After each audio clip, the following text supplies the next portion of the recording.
Organizing. Registering. Educating.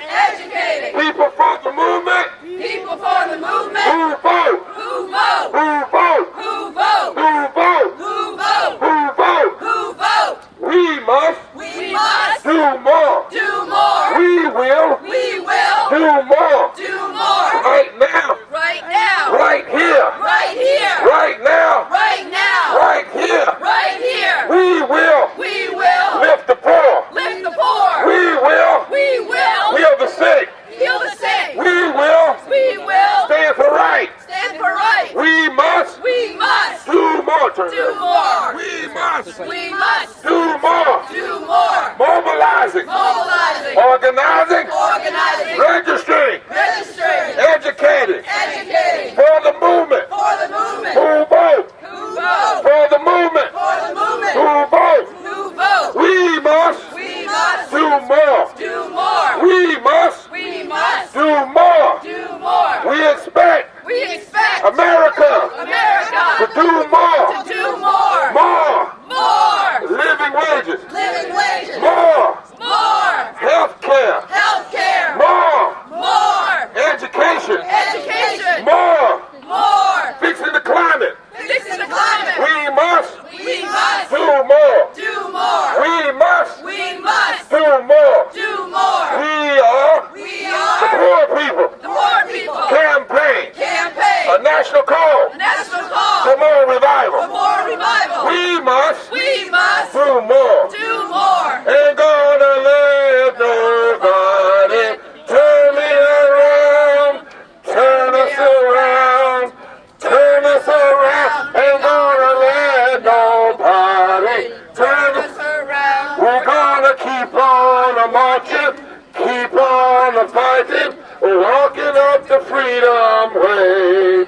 Ain't gonna let no president turn me around. Oh, Turn me around. turn us around. Ain't gonna let no president turn us around. We're gonna keep on talking, marching up. Freedom way. Ain't gonna let no senator turn us around. Ain't gonna let no senator turn us around. I'm gonna keep on walking, keep on talking, marching up the freedom way. We must do more. Mobilizing. Organizing. Registering. Educating. People for the movement. Who vote? Right now. Right here. Right now. Right here. Black and white. Red and yellow. Gay and straight. Young and old. We must do more. We must do more. We will do more. We will do more.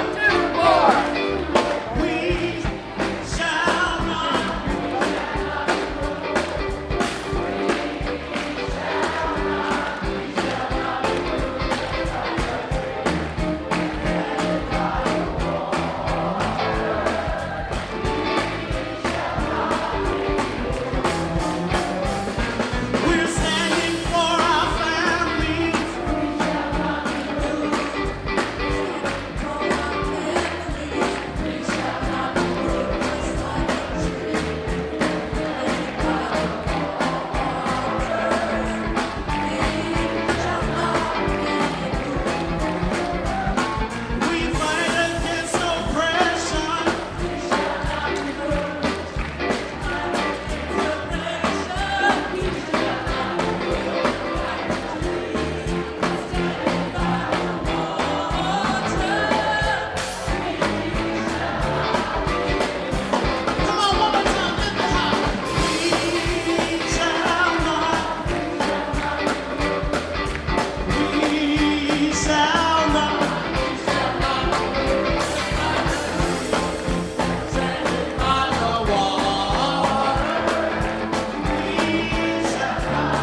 has a light, right? Yeah. And it's in the darkest times like these that you let that light shine. So we're going to sing something that everybody knows. How about this little light? You want to try that? Do we have any more choir members that's feeling something? All right. This little light of mine, I'm gonna let it shine. This little light of mine, I'm gonna let it shine. This little light of mine, gonna let it shine, let it shine, let it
Can y'all take one more? Y'all ready for one more? Where's the sound man? Where's the sound man? Bring it. Is that the sound man? Wave your hand, sound man. Where? All right. Bring it up just a little bit, sound man. Bring it up just a little bit for, make it wet, make the mic real wet for, okay. Ooh. All right, you ready? Ready? All right. So let's keep it in that. Let's keep it in that same vein, and we'll say, when you see me running, got it on my mind. When you see me running, when you see me running, I've got justice on my mind. Call and response, right? What do you have on your mind? What do you have on your mind? Let me ask you like I would if I were in North Carolina. What you got on your mind? Right, all right. When you see me running, got it on my mind. When you see me running, when you see me running, I tell you I've got justice on my mind. You got it? Here we go. When you see me running, I said when you see me running, I tell you when you see me running,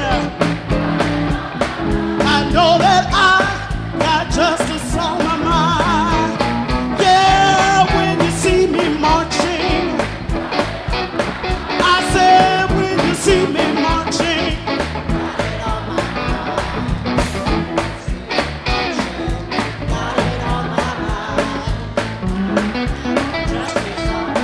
what you got on your mind? When you see me singing, Got it on my mind. See me singing. When you see me singing. Got it on my mind. On my mind. On my mind. On my mind. it's all right. What you got on your mind? When you hear me praying, Got it on my mind. Got it on my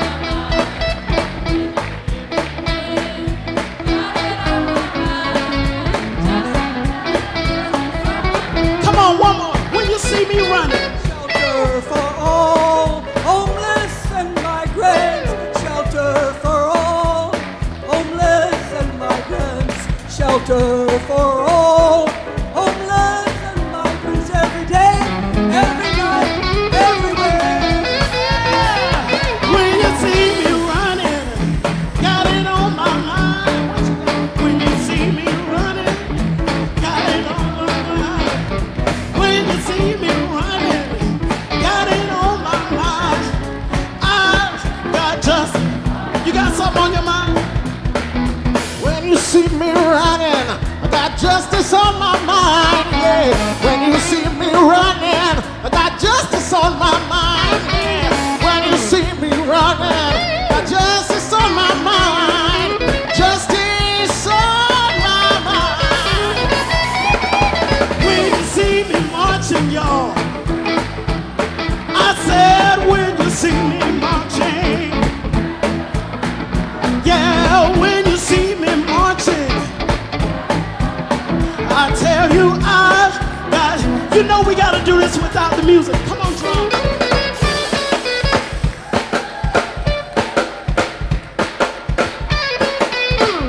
Come on, raise your hands and clap with me.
You may have your seats, but give it up for the Maine Justice Jump-Off Choir. Somebody say June 20th. Come on, June 20th, 2020. All roads lead to D.C. Mass. Come on, mass. Poor People's Assembly and moral march on Washington, D.C. We will not be silent anymore. All right. Clinton and others, we have some announcements.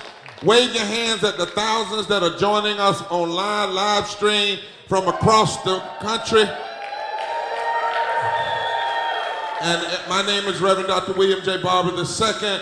Our theomusicologist tonight was Miss Yara Allen. And our co-chair is the Reverend Dr. Liz Theo Harris. And all the members of the Maine Poor People's Campaign, a national call for mobilization. Every so often, Eric, send me a note down so I can shout out the different states that are listening in tonight. Y'all, you are radiating with people power.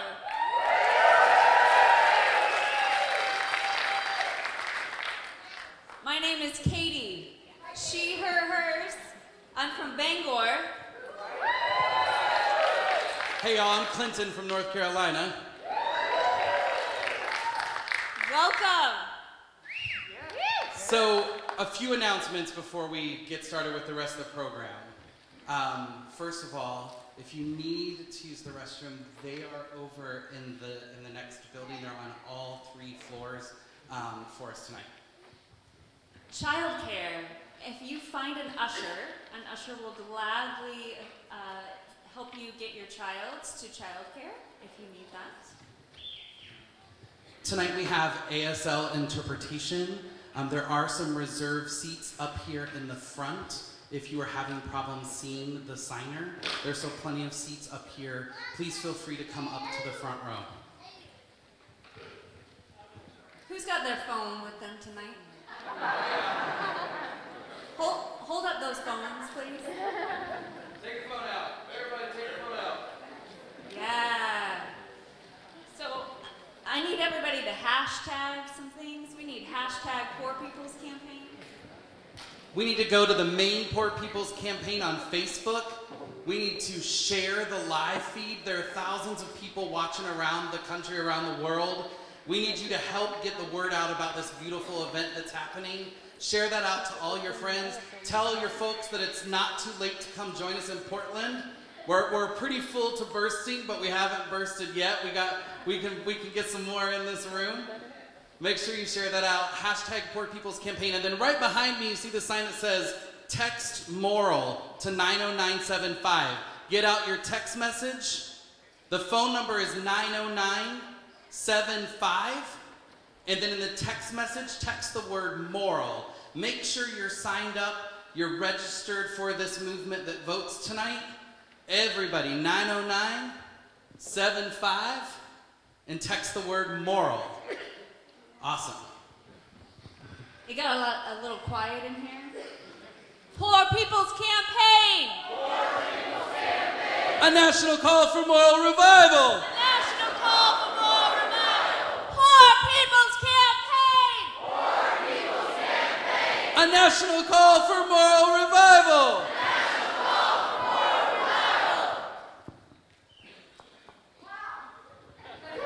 All right, all right. Let's thank them for coming up, and all of the people are welcome online, 90975, text moral, because we not only have to be a loud movement, but loud but right. We just try to be loud and wrong. That's why we do great study and make sure we have footnotes for everything. But we also must be an organized movement and a connected movement. How many of you will admit that sometimes you use your cell phone for the wrong thing? Okay. No, most folks now, okay. Use it for the right thing tonight and push this out to at least 10 or 12 people. And when you get home, we're asking you to send this out to at least 50 people. and ask each one of those persons, are they registered to vote? If they say yes, will they commit to registering or encouraging at least 10 other people? We must build a movement of register people for the movement and who vote in this critical time. Let me apologize. I was sitting in front of the signer and I didn't realize it was blocking, so we always want to make sure that everybody is welcome in this place, in our space. Also, children, they do have, but you don't have to take children out. Because one of the greatest tragedies in this country right now is the number of children who are living in poverty and low wealth. And we welcome children to be heard. We welcome children to be seen. And we welcome children to be loved, right? And so I want you to know that children always have a place. Even if they make some noise, that means they're alive, and we ought to be hollering just like they're hollering sometimes. All right? Now in this movement, there she is. There we go, there we go. Now in this movement, it is all, yes, we have joy. There's an ancient scripture that says, the joy of the Lord, or the joy of the Spirit is our strength. We sing, but we're very serious. The songs we sing are about the movement. They're not just songs, they're not just music. There's a rhythm to freedom. Sometimes those songs are deep and teary. Sometimes those songs are strong and fiery, but we sing. But we also want to make people know, don't mistake us for being happy, because we are not happy. We are hopeful, but we are not happy about what's going on in this country and what's been going on, and the way in which systemic racism and poverty and ecological devastation and the war economy and the false moral narrative of religious nationalism is hurting us. And so one of the ways we want to put a face on the facts, you can't just have facts. So we want you to hear now people who are living under some of the most extreme circumstances. And when I say that, I don't mean that they're just homeless. There are people working every day and living in poverty. We want you to see the faces of people who are organizing all around this country, people who are coming together that people don't expect to come together, and why we must together build this movement. So would you hear, would you listen, would you see, would you be touched? Would you cry with those who cry? But after you cry with those who cry, would you have enough foolishness of faith to believe that what other people say can't be done, can be done?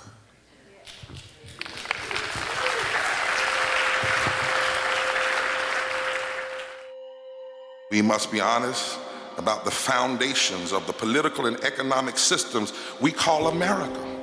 I love America because of her potential, but I know that America will never even get close to being a more perfect nation until we are honest about the politics of rejection. I want to tell you about some of the leaders who are building the Poor People's Campaign. Callie Greer from Selma, Alabama, who had to bury her daughter, Venus, because she didn't have health care. I'm here today to share my daughter Venus's story. Venus discovered a small lump in her breast and she wasn't insured. Venus had to be approved for every prescription and every piece of medical equipment that she needed. I'm standing here today in solidarity with the Poor People's Campaign because no one should have to bury their child in America because they don't have health care insurance. I'm 46 years old. I've lived in poverty here in West Virginia every day of my life. And I'm working. I am a working poor with a bachelor's degree. I'm doing the best I can with what I have. I'm a second-generation fast food worker, and I've experienced the cycle of poverty firsthand. Growing up, I watched my mother endure long hours of back-breaking labor, doing everything she could to feed me and my sisters. My employer barely pays me enough to pay rent and utilities, let alone with the medical expenses with my mother. I worked 41 years in the coal mines. I have black lung, and it's just unfathomable what these poor coal miners have to go through in order to get what they have worked for and deserve. I'm a Vietnam veteran. My only chance of going to college was joining the Army. It was one thing to know that you didn't have water and you couldn't afford your water. It's a whole nother to find out that they shut off your entire community and none of you matter.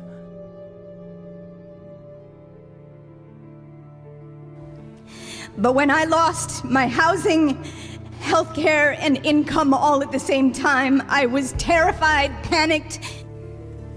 Hi, my name is Pamela Roach. I'm from Lowndes County, Alabama. And I live in a mobile home with my 2 kids.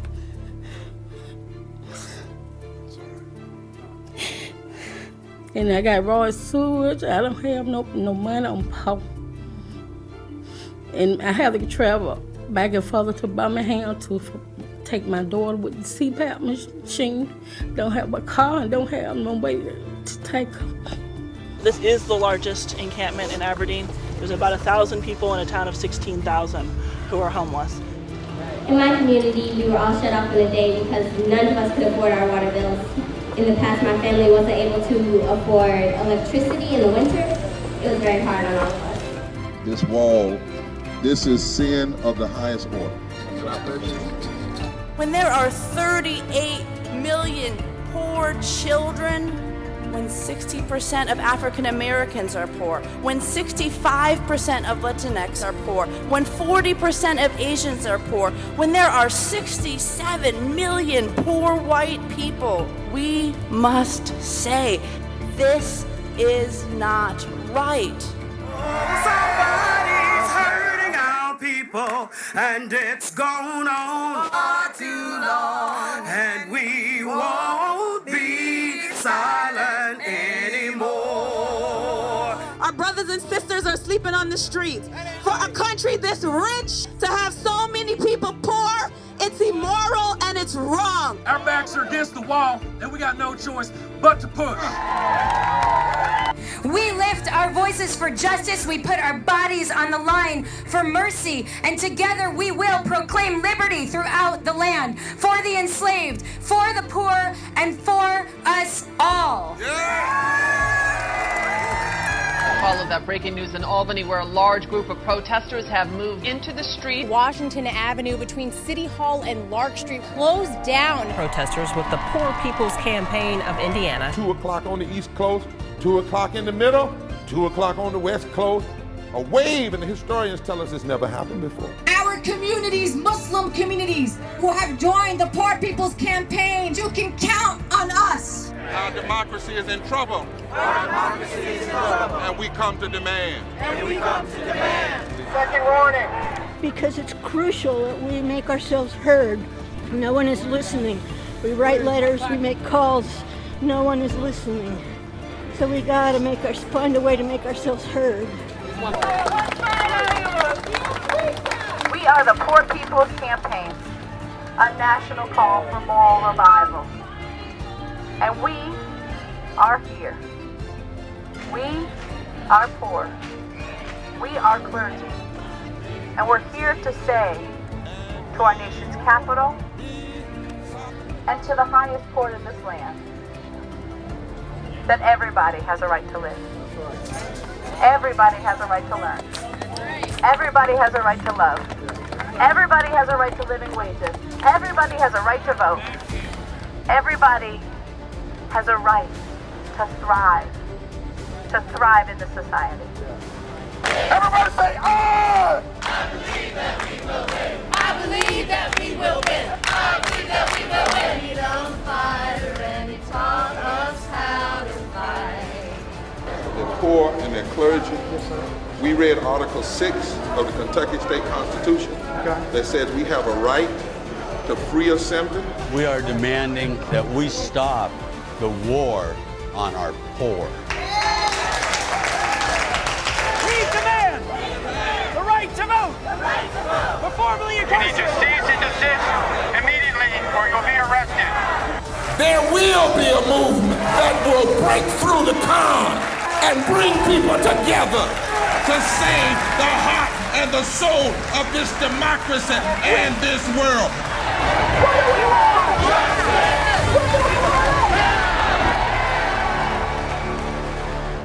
Somebody's hurting our people. And we won't be silent anymore. That is the chant that we say every time somebody testifies or every time somebody tells their stories. We were somewhere and a person said, don't clap. When I stand up and say that I'm barely making it, when I stand up and say that people are dying from lack of health care, they said, don't clap at my story. Join me. Join me in making the nation hear it. Join me in fighting for a way that my story is no longer representative of truth. Join me until my story is fiction. And so what we choose to do after somebody testifies is to shout, somebody is hurting our people, and we won't be silent anymore. Whenever we come in these places, you know, we don't do silo movements. It's interlocking. You can't come anywhere in America and not honor the land, the original people who were on the land. To try to do that and move forward is just wrong, right? We have to honor the indigenous people. When we talk about our Latino brothers and sisters, some movement has to stop calling people undocumented and aliens when they're simply coming back to land that was theirs in the first place. Texas belonged to Mexico, and before it was Texas and New Mexico. We have to, truth is the only thing that can set us free. And this movement must be built on truth. So at this time, we're going to ask the pastor, I believe. Is that right? Am I right? That's right. Reverend Christina how do you say that? Solari. And also the Reverend Lewis to come in a moment. Now, I'm not saying this because two preachers are coming up. I want to say that I meant to say it before. We need everybody that presents to be mindful, and you can come right down here if you want to this podium. Everybody to be mindful of Adam. Adam, wave your hand. Now, Adam is our timekeeper, and we have a time frame because this is like somewhat a TV production. People are all over the country. That's why they put me last, because I tend to talk long. But everybody else has to maintain the time frame, and then I get whatever's left. No, I'm just teasing. But we need, when Adam says wrap up, we need you to wrap up now. Where's the keyboarders? Keyboarders, you hear me? You see Adam?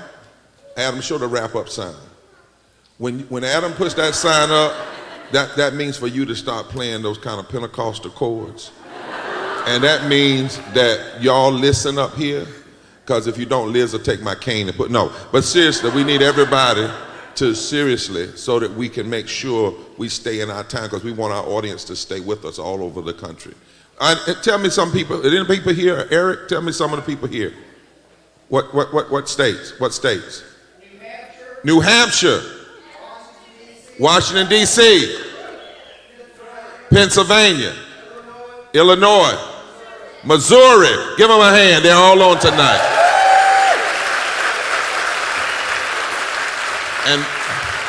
And we fixed it so you don't have to walk up the steps. You can, in fact, do it from the podium here. Pastor, God bless you. Let's give her a big hand.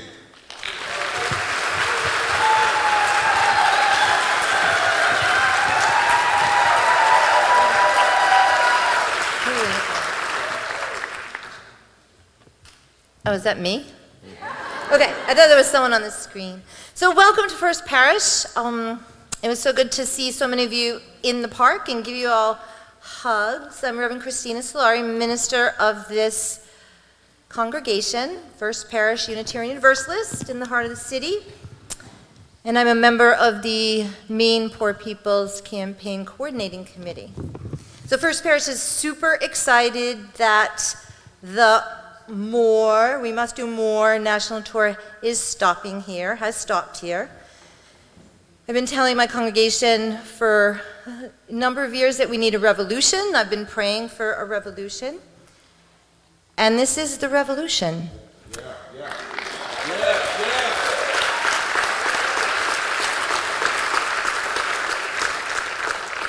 So if you haven't yet joined the revolution, I hope that tonight you are inspired to become part of the PPC. We are gathered here today on the occupied and colonized territory of the Wabanaki, people of the Dawn, who have stewarded this land for generations. So I invite us to take a few deep breaths, maybe closing your eyes or gazing downward, breathing into our hearts, connecting our beings, our human and spiritual beings, to our great Mother Earth below and the mysterious cosmos above, knowing that we are all intertwined in one another's liberation. And as we hold some quiet space for a few moments, let us remember we are walking and living and breathing on Wabanaki land.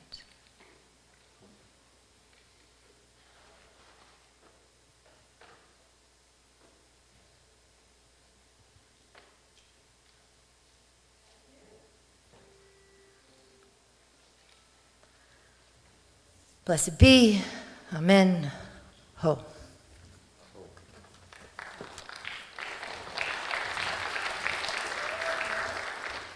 Good evening.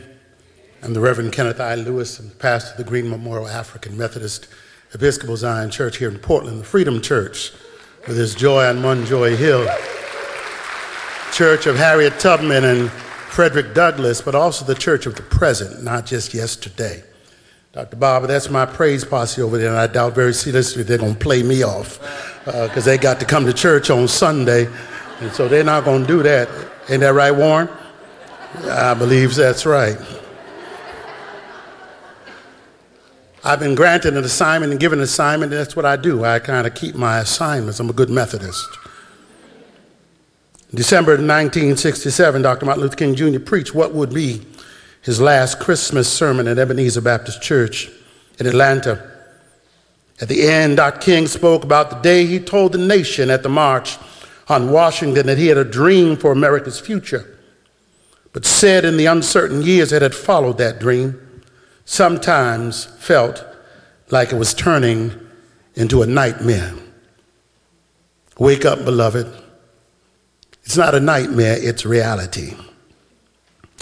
Marion Wright Edelman penned a wonderful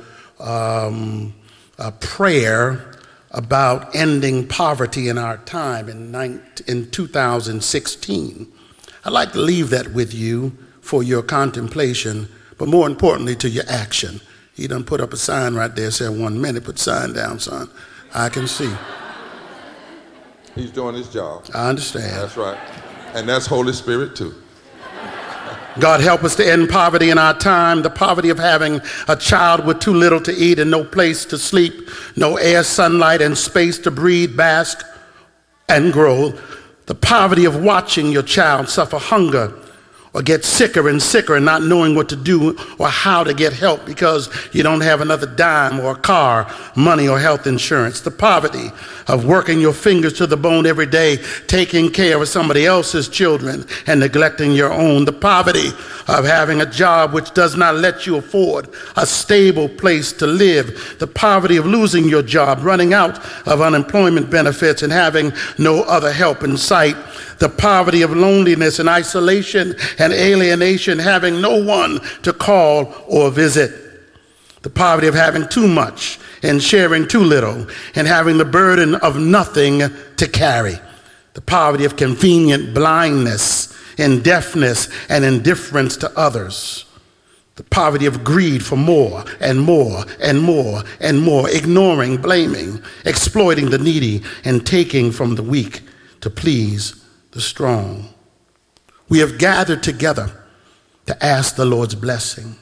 He chastened and hastened his will to make known. The wicked oppressing now cease from distressing. Sing praises to a name he forsakes not his own. Now grant us wisdom and grant us courage for the living of these days and for the facing of this hour. Amen. Amen. Amen. Let us sit in that for a moment. grant us wisdom, grant us courage. That great hymn that was written by Fosdick, the former pastor of Riverside Church. This is indeed a day that we need wisdom and we need courage combined. And we thank Pastor for leading us into that space. These are serious times. And I want to ask one of the most serious and thoughtful and loving and kind-hearted and merciful sisters I have ever met. I call her my sister because I do not see her as merely a friend, but as a sister beloved. Though we were not born of the same womb, and nor did we live in the same house, but by God's grace, we've been born of the same spirit. She comes out of the Armenian history. And if those of you that know history know how hard the Armenian people had it. And even when they came here, they had to sue just to be considered of a certain race. Reverend Dr. Liz Theo Harris has had the ability to walk among kings. She's been invited to the United Nations. She's been invited to the Vatican, but she's not lost a common touch, and I don't believe she ever will, coming up out of her experience of homeless organizing. This sister is committed in her mind. She's committed in her scholarship. She's committed in her heart. She's committed in her body.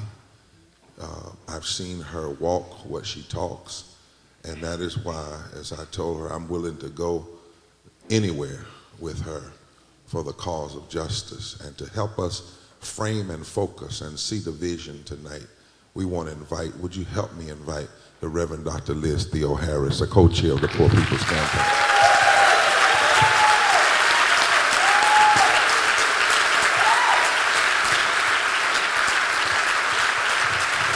Good evening, Portland.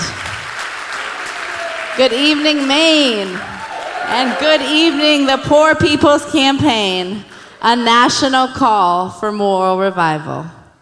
Poor People's Campaign, a national call for moral revival. Yeah, let's try it.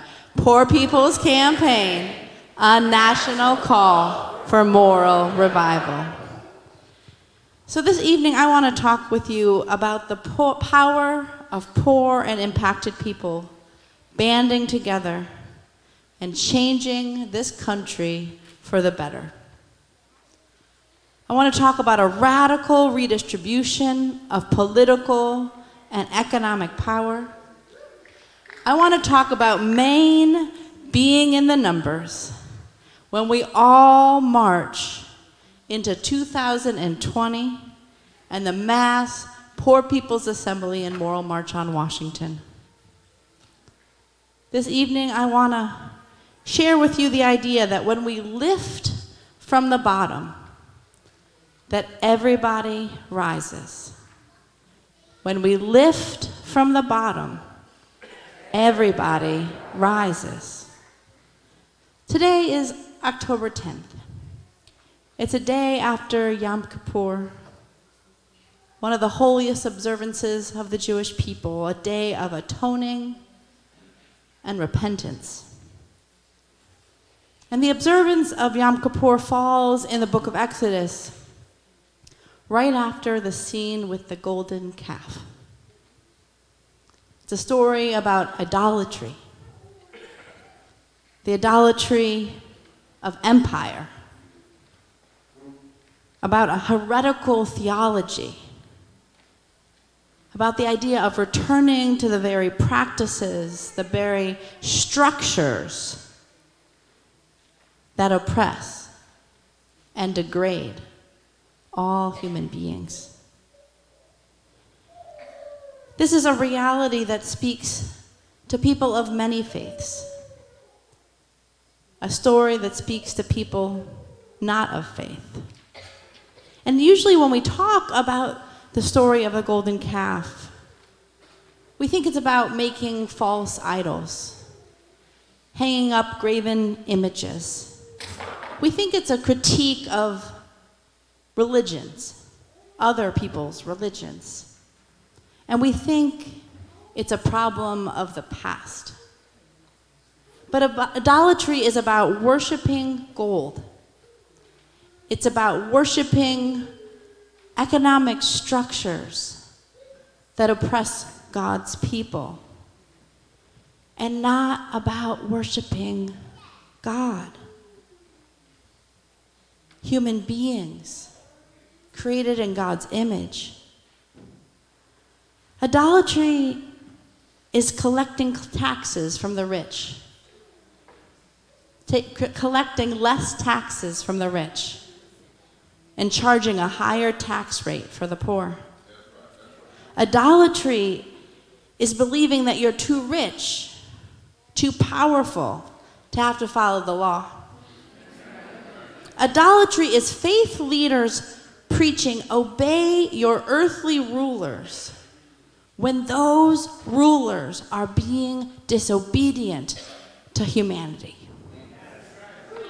Idolatry is upholding laws that make it okay to remove children from their families because they can't afford their water bill, and allowing corporations to make billions of profit off of selling the same water.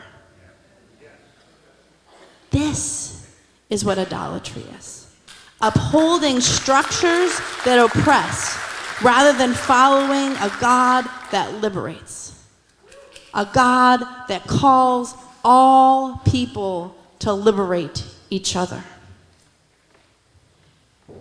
And I don't believe that we can truly confront systemic racism or poverty, ecological devastation, or the war economy and militarism unless we have a solid critique of idolatry, of hypocrisy. As Dr. King says, an accurate diagnosis of the problem it determines an accurate prescription for the disease. If we don't know what's hurting our society, how are we going to rise up to do something about it? And right after that golden calf story in the book of Exodus, we learn that the way that you respond to injustice, the way that you respond to worshiping mammon, is that you practice Jubilee, is that you reorganize society around the needs of those who have little. We are told we have to root out racism. We have to enact economic practices of justice. We have to care for the earth and all creation on it. And we have to study war no more.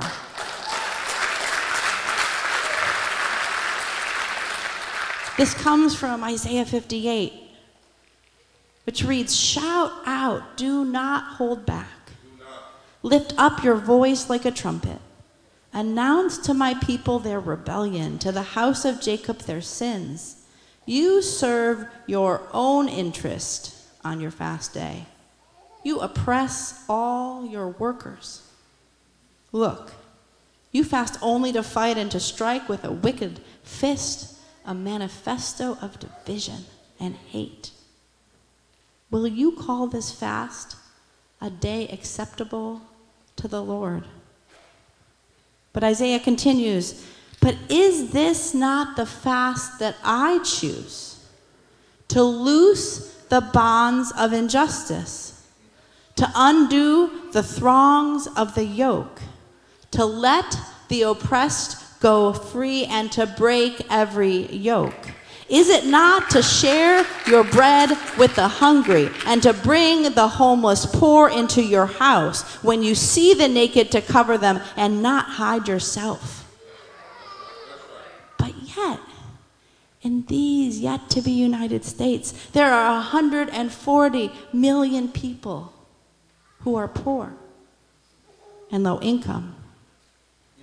39 million children, 24 million black people, 38 million Latinos, 2 million indigenous people, 8 million Asians, 65 million poor white people. In Maine, you got some problems. There are 129,000 poor children. 50% of kids in this state are struggling with poverty. There are 261,000 low-wage workers. There are people without running water. People whose kids are being taken from them because of unjust immigration. This afternoon, when we were with the Maine Poor People's Campaign, I met a woman here in Portland, just a couple blocks from this very church, whose possessions had all been thrown out, including the ashes of her father, just because she's homeless. Just because she's without a place to call home. We can build a prefab house in 45 minutes. We can 3D print houses. There are 6 abandoned housing units for every homeless person in this country. But the system threw out everything she had.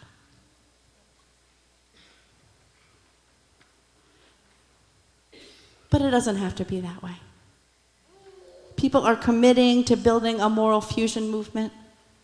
People of all races and colors and creeds and nationalities from all parts across this country. And people are mobilizing and organizing and registering and educating and mobilizing and organizing and registering and educating. People are mobilizing and organizing and registering and educating. We are rising up to do more.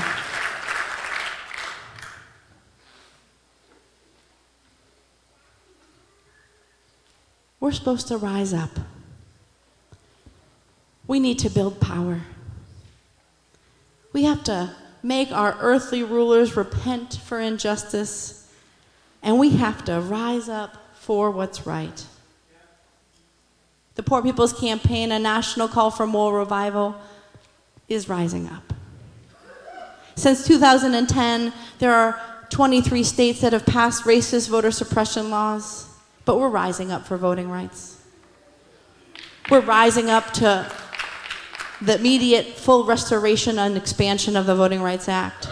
We're demanding an end to racist gerrymandering and redistricting.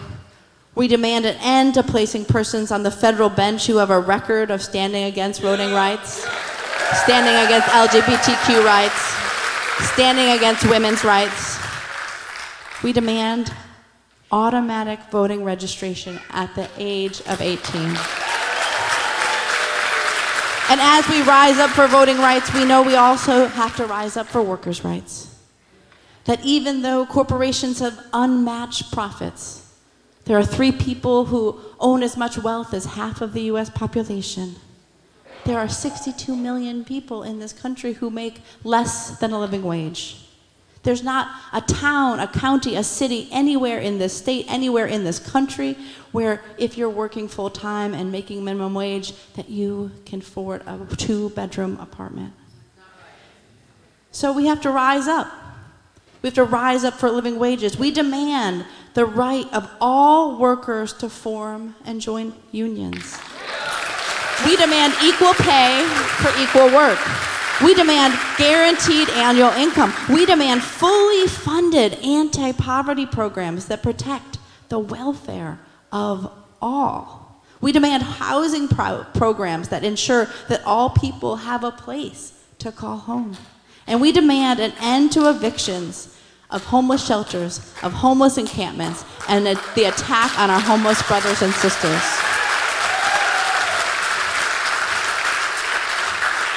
And we know that we can't separate living wages and anti-poverty programs from healthcare and the health of our planet and the militarization of our planet. There are over 30 million people who don't have healthcare, and 73% of people that even do have healthcare can't afford to pay for it. The number one reason for personal bankruptcy is the lack of affordable healthcare. Schools in the United States are resegregating. College students owe more than $1.34 trillion in debt. We spent 53 cents of every discretionary dollar on the military, and less than 15 cents on healthcare and education and anti-poverty programs combined. We lose 20 veterans a day to suicide. To suicide. And most soldiers earn so little, they qualify for public assistance. So we demand single-payer universal health care. We demand an end to warmongering. We demand fully funded public water and sanitation systems. We demand that wealthy corporations pay their fair share. Pay their fair share. We demand that we end deportation and detention. I heard as we were walking in here this evening that the ICE office is starting to build holding cells here just about a block away from this church. We demand the end to detention and deportation. We demand immigrant rights are human rights. We demand an end to racism, an end to poverty, an end to ecological devastation, an end to the war economy and militarism. And so we know what we have to do. We have to rise up. We have to rise up. We have to rise up. We have to rise up. We have to rise up. Rise up for living wages. Rise up for health care. Rise up for immigrant rights. Rise up for living wages. Rise up to end racism. Rise up to end poverty. Rise up to end warmongering. Rise up to save this planet. Rise up for education. Rise up. Rise up. Rise up. Rise up. Rise up. Rise up. Rise up. Rise up. Rise up. And join us June 20, 2020. June 20, 2020. We must do more. Mobilizing, organizing, registering, educating. A nonviolent, multiracial, intergenerational army of the poor, army of advocates, army of activists is rising up. Rise up. Rise up. Rise up. Give it up, yeah!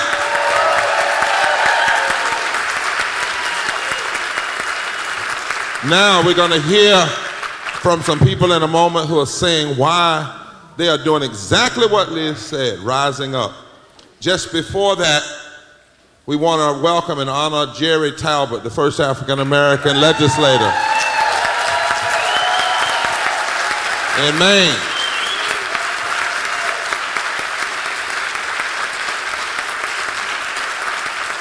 And we are going to D.C. because we're going to be challenging both sides of the aisle. Why June 20th? Because the 21st is the summer solstice, the time that the light is brightest upon the earth. So on that day, we want the issue of systemic racism, poverty, ecological devastation, the war economy, and the false moral narrative that we want to shine a bright light on them, but not just the problems, but the solutions. Somebody say June 20th? 2020. And then I want to welcome to online California,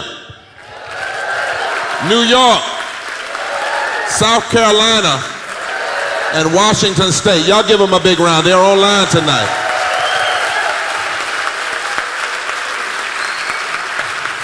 Clinton, is that other video queued up? Just before they come, we're going to play one more video. It's called a sizzle reel. This is what we show, Liz and I, when we go meet with media, and they say, well, what's happening? Who's really? We say, let us show you. Now, some of you sing, but we want you to see it in this context because this is what we have to show. And this sizzle reel is online. We want you to grab it off our website and share it everywhere.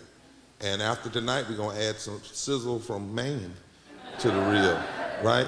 But the point of it is, in a few minutes, for people's conscience to be pricked. You know, we're saying to the media, okay, Trump lies. We heard that story enough. We need to see some other things. You know, we need to see some folk that are resisting this moment. Trump lies, but Trump didn't start this. He may be the symptom of it, but it was a whole cadre of people built and politicized in this way. So we need a thoroughgoing push of new moral consciousness into this country. So take a look, and then after that, we're going to have some other folk come up.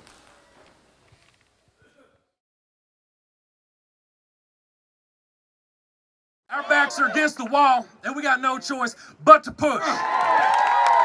You know, before you come down here and cast stones in a glass home, walk a mile in their shoes for a minute. 1 out of 16 people in Aberdeen are homeless. A lot of people are young. That's something that's in this encampment. Yeah. So they're millennial. Yeah, between 18 and 35. Between 18 and 35. Is probably the largest demographic here. No health care. Over there's a memorial cross where my younger brother died this winter. Here. He had a heart attack or a stroke due to freaking pneumonia that he couldn't get to the doctor in time. But we kept trying to get him up there, and every time we sent him up there, they sent him back with no antibiotics. Gave him a couple ibuprofen and said, "Oh, you'll get better." That's how they treat people down here. And he ended up having pneumonia so bad that he coughed so hard it caused a stroke in his head.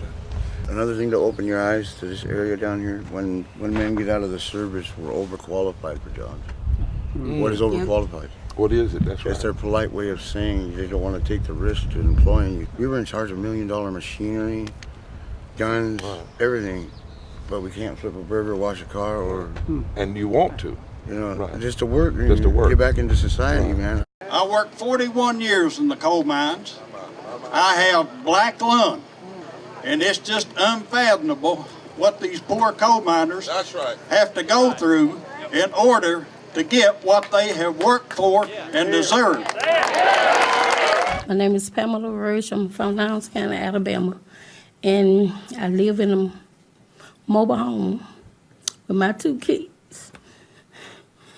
It's all right. And I got raw sewage. I don't have no money on power. And I have to travel back and forth to Birmingham to take my daughter with the CPAP machine. Don't have a car and don't have no way to take her. There's a new chemical company that's producing another carcinogen. And when you think of that, what effect does that have on us as people, especially our children? But in our community, it's amazing the people who just started dying of cancer. That became the big fear. And when my wife was diagnosed with cancer, I was amazed at the black women that would ring our doorbell and walk in the door and pull a wig off to show my wife that I have it too. That red stuff you see there, yeah, that's the chemicals, which is primarily mercury. And they dump tons of it in the river. The school over there, directly across the school ground. And we tried to get the government to test that, the earth, the soil in a playground, and they refused to do it. Now, I'm also a Kansas farmer's wife. Kansas farmers are committing suicide at a far greater rate than the national average. Why? Because they're stressed out. They're stressed out. They're usually in debt up to their eyeballs because they can't pay for all the equipment that it takes to run a farm. And they're in the most dangerous line of work there is, yet many can't afford to buy health insurance. We have no hospital. We are in a food desert. We have one grocery store for the whole county. Our neighbor, my husband's uncle, Still drinks pond water, self-treated with chlorine. He had to have a kidney removed at age 64. And the year before that, his wife died of some unknown cancer. We started in a Lem Pomo Indian colony, which when you enter the reservation, before you enter the reservation, it says hazardous area. Enter at your own risk by the county lake of Clear Lake, California. They've been mining mercury since 1957 and have left it open with heavy metal leaking into the water and the land. They stopped fishing in the 1970s and have a high rate of cancer in the community. I worry because I have family, not only just my family there, but the indigenous people in the surrounding communities that are being affected. We talk about health care.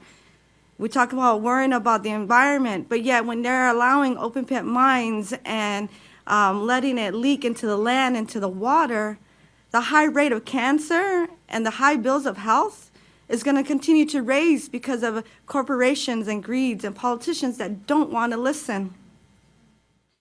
I'm 46 years old. I've lived in poverty here in West Virginia every day of my life. And I'm working. I am working poor with a bachelor's degree. I'm doing the best I can with what I have. I'm here today to share my daughter Venus's story. Venus discovered a small lump in her breast and she wasn't insured. Venus had to be approved for every prescription and every piece of medical equipment that she needed. I'm standing here today in solidarity with the Poor People's Campaign because no one should have to bury their child in America because they don't have health care insurance. This is not right. Follow that breaking news in Albany, where a large group of protesters have moved into the street. Washington Avenue between City Hall and Lark Street closed down. Protesters with the Poor People's Campaign of Indiana. 2 o'clock on the East Coast, 2 o'clock in the middle, 2 o'clock on the West Coast. A wave, and the historians tell us it's never happened before.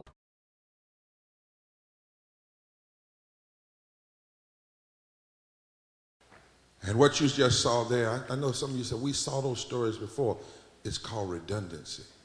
It means you keep right on putting it in front of America until America acts, because none of this stuff has to be like this. And now we want you to hear from some people here today. Episcopal Bishop Reverend Brown, why we need to do more, and June 20th, 2020. And then I believe Ian Yaffe, who will come, is that right? Yeah? Did I say that right? Okay. And she's going to come and why we need to do more in June 20th, and then introduce our testifiers. And the testifiers will come. They are really the most important voices tonight. And after they speak, what do we say? Somebody's hurting our people. Hurting our people. And we won't be silent. We won't be silent anymore. Bishop. Grace and peace to you. Pastors Barber and Theo Harris, thank you so much for leading us. On behalf of the 78 faith communities throughout Maine who call ourselves the Episcopal Church, I want to say to you that we are rising up with you. Thank you so much. Thank you for leading us tonight and for inviting us to join you. The Episcopal Church was one of the early adopters of this movement, and we will be with you on June 20th in every way. The people of Maine will be with you on June 20th. The Episcopal Church in Maine will be with you on June 20th. I want to give a shout out to the people from Sanford. Raise your hand if you live in Sanford.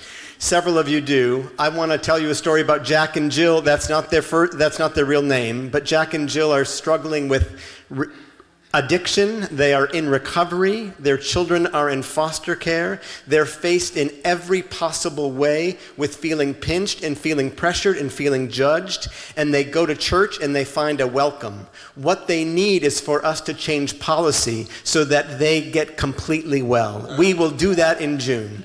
I look forward to joining you in every possible way. God bless you. Thank you, Bishop. You all do it better than that, because the church, not just a bishop. And would you please give my blessings to my homeboy, the Most Reverend Michael Curry, tell him that Bishop Barber said hello, and early on he got arrested with us too tomorrow Monday. So this is important, that denominational and religious leaders, not just them by themselves, but calling forth the pew that we all might join together is happening across the land. My friend. All right, good evening. My name is Ian, and I work with Mano and Mano. We're a community-led organization based in Washington County that celebrates, welcomes, and advocates alongside farm workers in many of Maine's most iconic seasons, from blueberries to lobsters to wreaths. We work with folks who have called this place home long before it was renamed Massachusetts and then renamed Maine, and folks who are just arriving this month. We believe that the communities that we work with are already strong, and that it's the system that's in need of a change.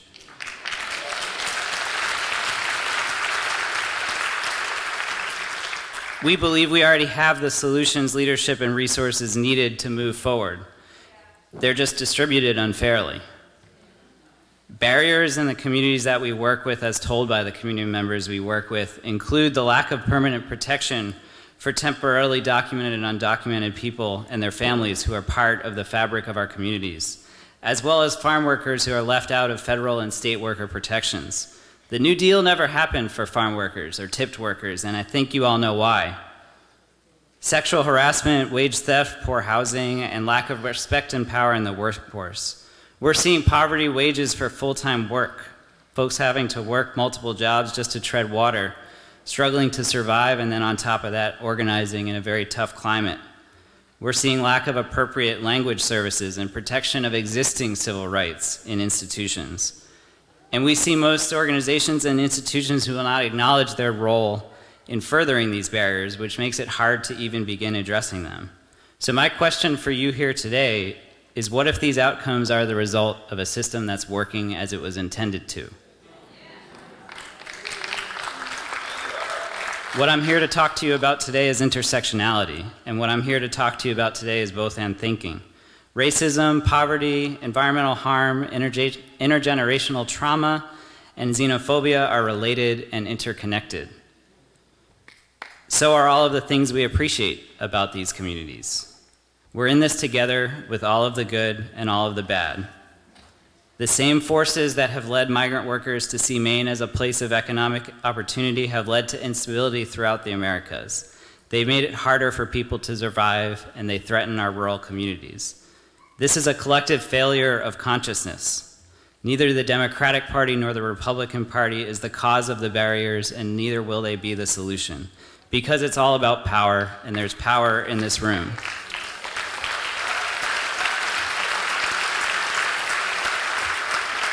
And so that's what I'm excited about here today. It's time to move past shock and disbelief and talking about good intentions. We need to examine the inequitable impacts that we're seeing and decide what we're going to do collectively about them to make the world a better place for all of us, not just a few. It's time to move past debating whether or not racism exists or if there's such a thing as a good immigrant or a bad immigrant, and pursue the kind of change that our communities need and deserve. It's time for a living wage, for healthy communities, and for decolonizing our lives. We already have the resources needed to make this change happen. We just need the will. And that's why we need the Poor People's Campaign. It's time for justice.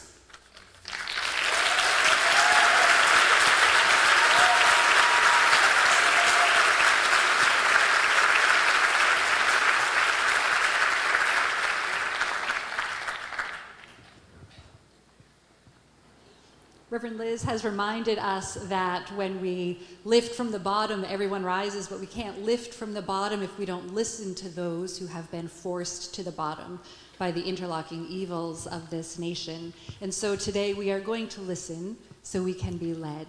We're going to hear from 3 of our kin in the work. We're going to hear from Mary Berard from Fairfield. We're going to hear from Elba Cruz from right here in Portland, and our friend Blanca is going to translate for us. And we're going to hear from Denise Smith from up in Bangor.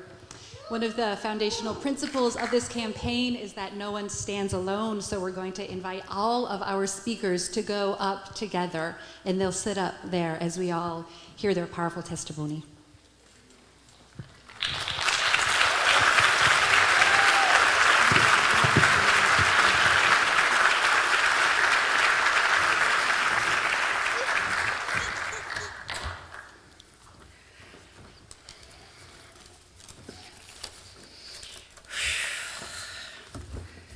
Hi, my name is Kathy Denise Smith.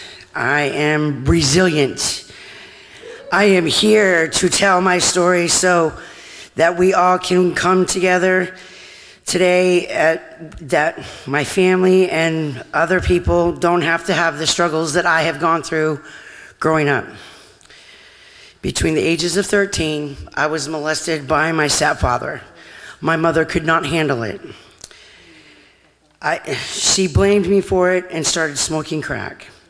She also lost our home, our car, all of our stuff. We ended up moving into a family shelter. We ended up living in cheap motels. And we lost our livelihood pretty much. At 17 years old, I started taking care of my mom and started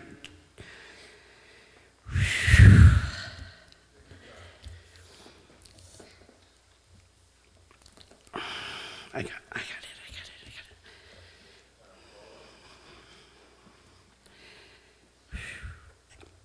I had to start taking care of my mother.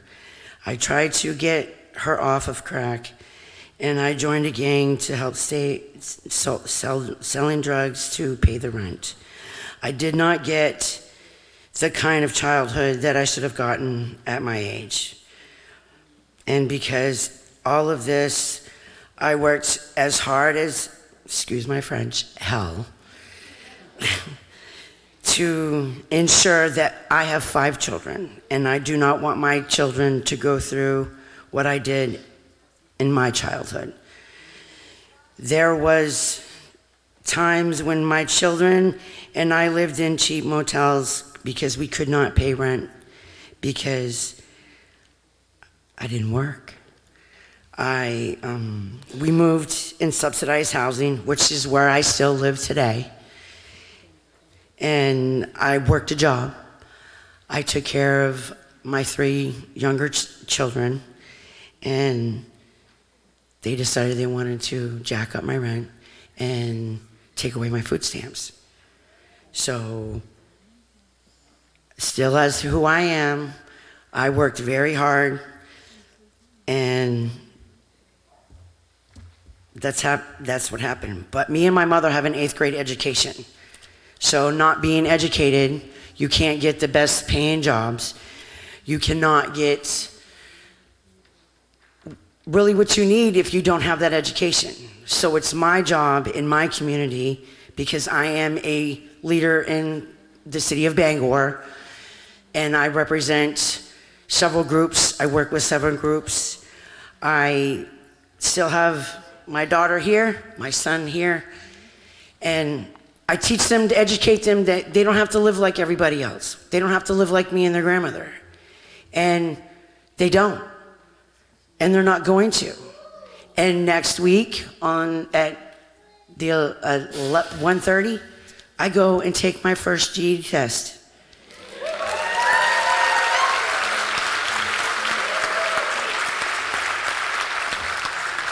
And I have had my struggles, just like anybody else that has lived like me. But I'm not going to give up. But I'm not going to let my children not give up neither. Because I have 5 children. I have 2 grandchildren. And I'm not going to let them know that their voice does not matter, because it does.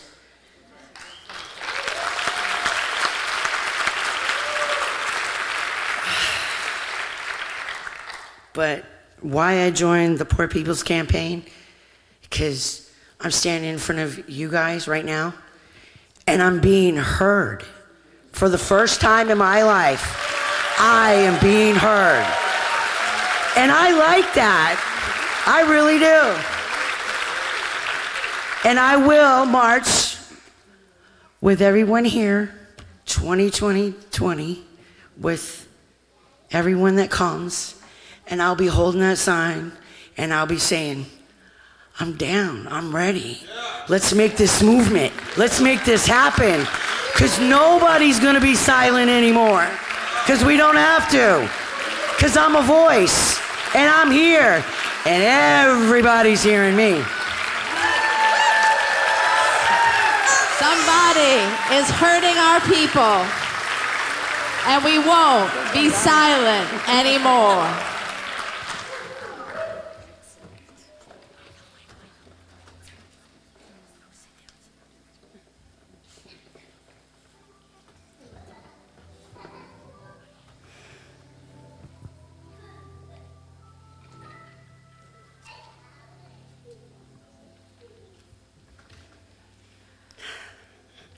Hello, my name is Mary, and I'm from Fairfield, Maine, and this is my story. When I was a teenager, my mother was diagnosed with a kidney disease that would affect her and the financial dynamic of our family. Being from a rural town in central Maine, you learn to get by with what you had. My mother did have a job. She was the main breadwinner because she was a nurse, and my father had his own business. When the business went down, my mother supported most of the household until my father was able to find another job. When my mother fell ill, she had to retire very early due to being so sick that she was not able to stand for long hours. At the time, my mother was too young to qualify for state help, and my father made too much for her to be considered for Maine care. The hospital bills for her care kept piling up, and the majority of the money that was paying for those bills came from my father's new job, which was in retail, and we all know how much that pays. And also, as we all know, just because the hospital bills were coming in troves does not mean that house payments, house repairs, car payments, heating oil, gas, my brother's and my school supplies, food, medical emergencies, for the rest of us, electricity, trash, water, and other bills were slowing down. Sorry.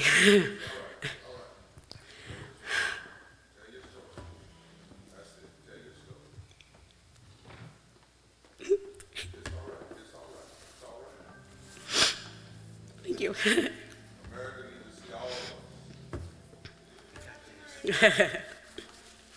Ooh, now if I can only see what I wrote.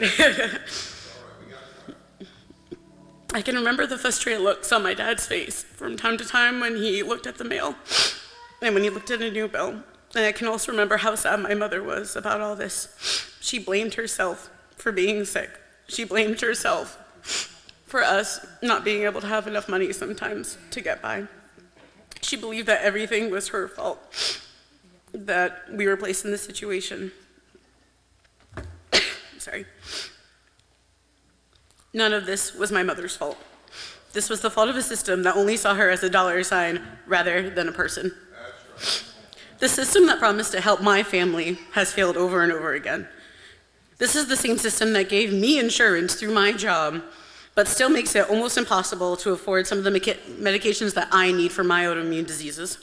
This is the same system that discriminates against those with pre-existing conditions, the same system that ignores the health of those who serve this country, the same system that makes it so people would rather be severely ill than go to the doctor to get help, and also the same system that makes it so people would rather die than drown in debt.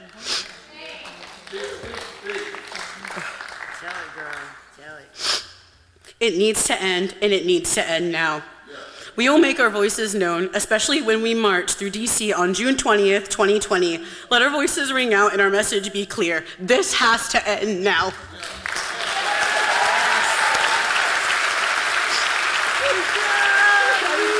Somebody is hurting our people, and we won't be silent anymore. Good job.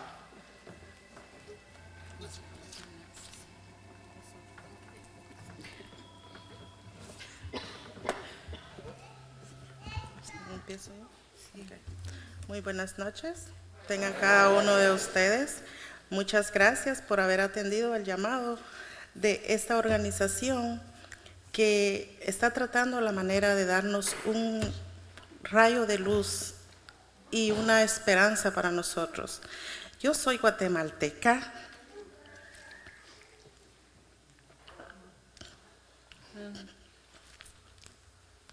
Ingresé a este país ilegalmente. Cuando me vine de mi país, Guatemala, me vine con una visión y una misión, la cual era sacar a mis hijos adelante.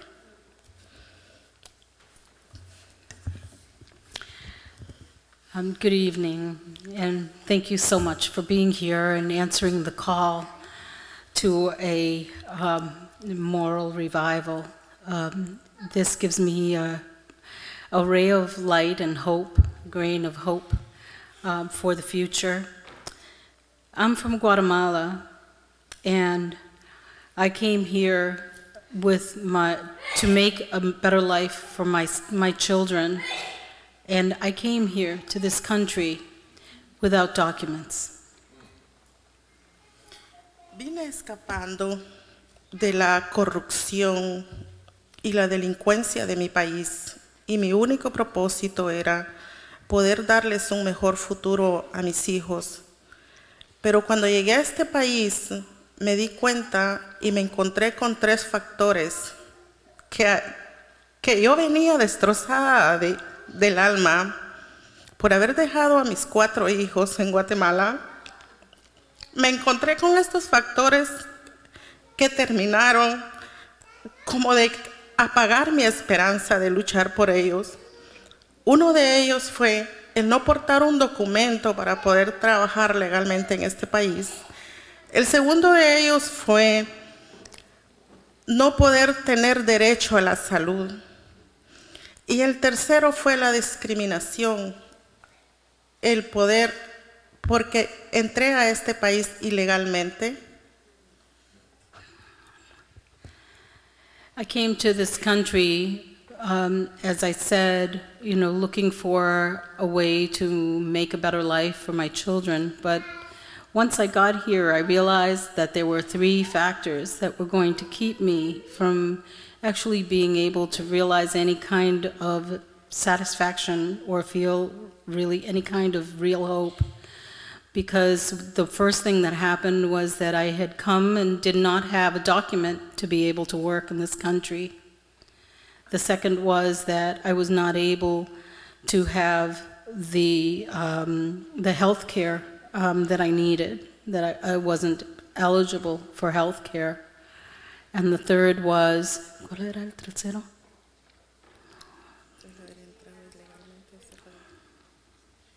Ya lo dije. So I'm sorry, I'm not able to capture everything. So, la discriminación, racismo, so the discrimination and racism that I faced every day. Por eso le agradezco a esta organización y a la mayoría de organizaciones que se están preocupando para que nosotros podamos tener un mejor estilo de vida. Les agradezco a cada uno de ustedes y me he unido a esta organización porque pienso que todos juntos vamos a poder darles un rayo de esperanza y de luz a muchas personas que están pasando por la misma situación. And that's why I'm so happy or grateful to be here and to become part of a movement that is looking to change the way that things are, or to change that narrative, and that gives all of us some hope that we can together, united, do something important to change what is happening to many people and continue to, light the way and give hope. Thank you. Somebody is hurting our people, and we won't be silent anymore.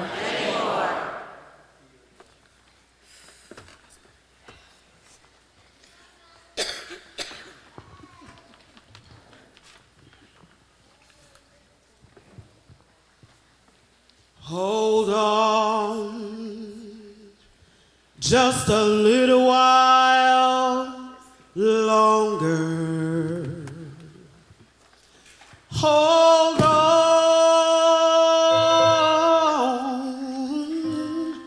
just a little while longer.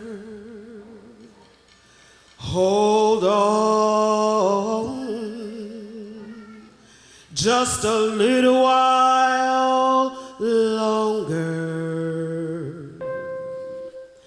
I know justice is coming soon. Hold on just a little while longer. Hold on just a little while longer. Hold on just a little while longer. I know justice is coming soon. Pray on just a little while longer. Pray on just a little while longer. Pray on just a little while longer. I know justice is coming soon. You got to fight on just a little while longer. Fight on just a little while longer. Fight on just a little while longer. I know justice is coming soon. And we got to hold on just a little while longer. Hold on just a little while longer. Hold on just a little while longer. I know justice is coming soon. Come on and fight on just a little while longer. Fight on just a little while longer. Fight on just a little while longer. I know justice is coming soon.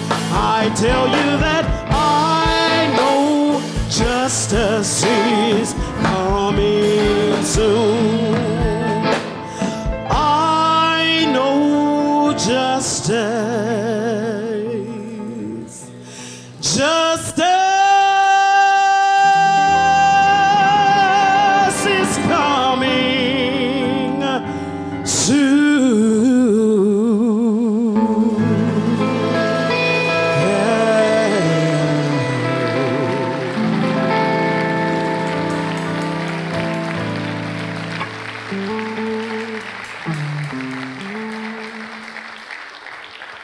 A lot of times, Yara and I don't know where the music will go. We just have to listen to the stories. And as we were listening to the testifiers, we could hear them saying that they're going to hold on. They're going to fight on just a little while longer. How many of you are going to join them?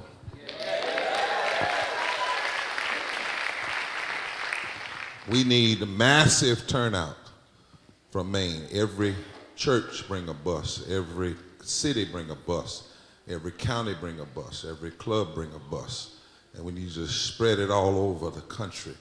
If every city in the country would just bring one bus, just every city, right? Every county would just bring one bus, not two, just one.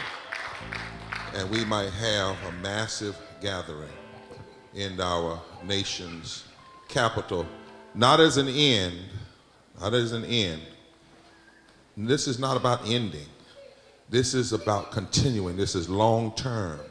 This is pushing deep into the transformational consciousness of this nation. I want to raise tonight, I'm good. I want to raise tonight a text from Hebrews, an ancient text, Hebrews chapter 10, verse 39. When the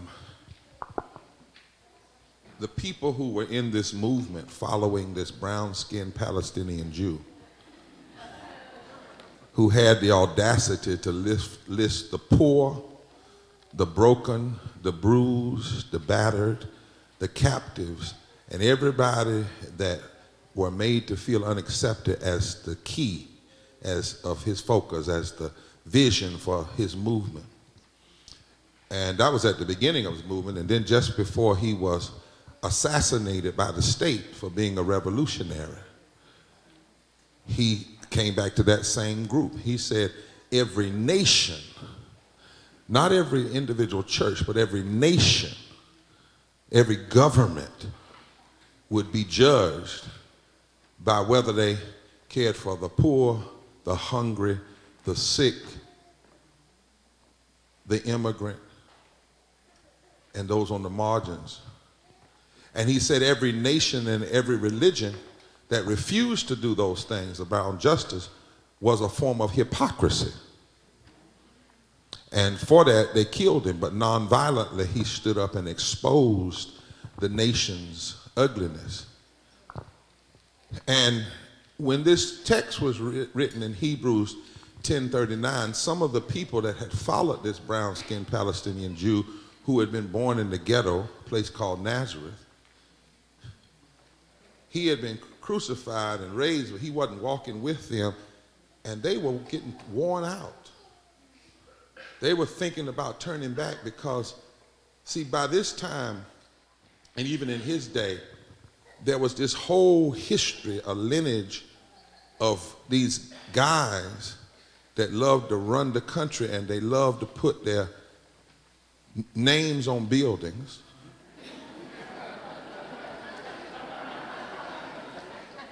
They were arrogant as all get out, you know. They believed the world turned around them. It wasn't just one of them, it was a whole cadre of them, right? And they catered to the wealthy, and they destroyed the least of these. And they even put their faces on the money, right? And they called themselves Caesar. Caesar. And this particular, by this time, the Caesars were just going for it. I mean, they were just hurting people. And the people that were in the movement were thinking about just quitting. And we think it was the Apostle Paul, it could have been someone else, said, wait a minute, do you know who you are? And in Hebrews 10, turn this up some, in Hebrews 10:39, he says, look, we are not of those who shrink back unto destruction, but we are those who persevere until the salvation of the soul. One translation says, we are not those who quit, but we are those who keep right on getting up, rising up, no matter what. Because faith is the substance of things hoped for and the evidence of things not seen. In essence, the writer was saying, in the midst of great tribulation and trial and political violence, we must know who we are, because properly defining oneself and one's nature and one's calling is critical.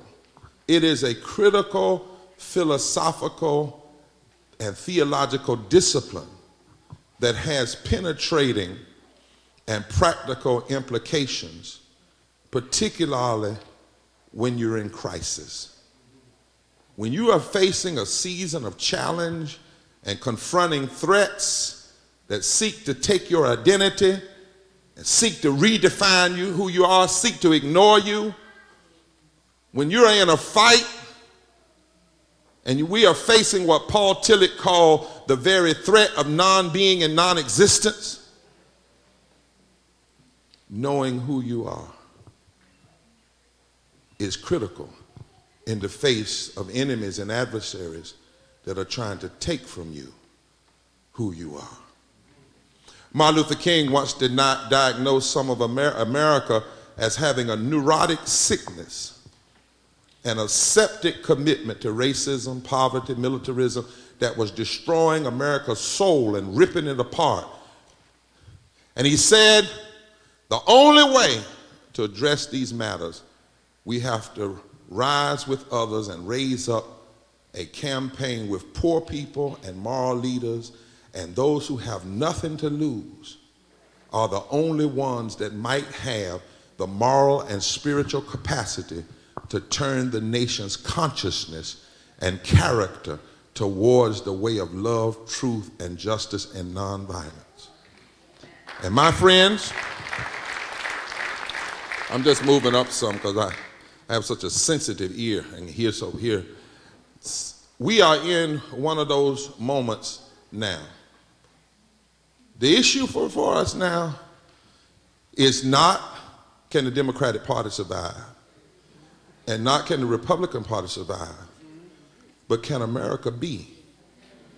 It is a question that Langston Hughes asked in the 1930s, but it is more real today when he said, America, America, America has never been America to me, but I swear this oath that America will be. But the question is before us, will America be? And we're in the Poor People's Campaign, a national call for moral revival. We're here to demand more from America. America can be better. America can move closer to being a more perfect union. This is the third Reconstruction time. The first Reconstruction was the time immediately after slavery. Second Reconstruction was the Civil Rights Movement, 1954 to 68. We are in the midst of the birth pains of a third Reconstruction.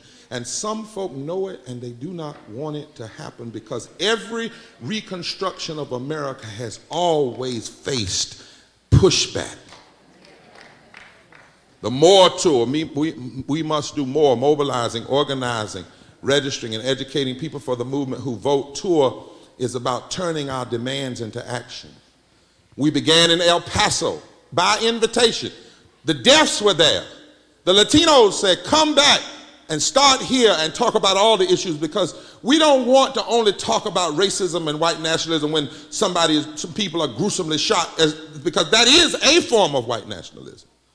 But often that form of white nationalism comes after rhetoric and policy of white nationalism has been sown into the wind. We sow to the wind and we reap the whirlwind. And our Latino brothers and sisters said, don't isolate us, because we understand that the same folk that are against Latino immigrants are against health care and against public education and against voting rights and against the LGBT community.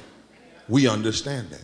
So we began in El Paso, we end in in Tennessee and the Mississippi Delta, and then we go on to DC, mobilizing the poor people and their allies, organizing moral fusion coalitions, registering people for the movement that vote, educating our people about the issues that we must be concerned about. And the Poor People's Campaign, a national call for moral revival, is not another organization.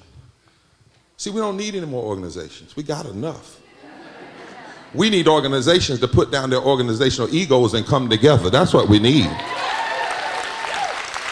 And so Liz and I are not saying, let us take over all the organization. We want folk to keep their organization. It's important that you do silo work. It's important that your pinky finger works. It's important that your thumb works. But if you want power, every now and then all of them have to come together.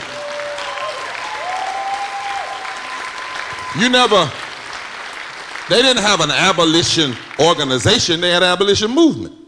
They didn't have a women's suffrage organization. They had organizations, but all of them formed a movement. A movement. And we ought to be able to come together and do some significant things together to build power and shift the narrative. Because if we never shift the narrative and shift the political imagination, the moral imagination, then you're never going to have moral implementation.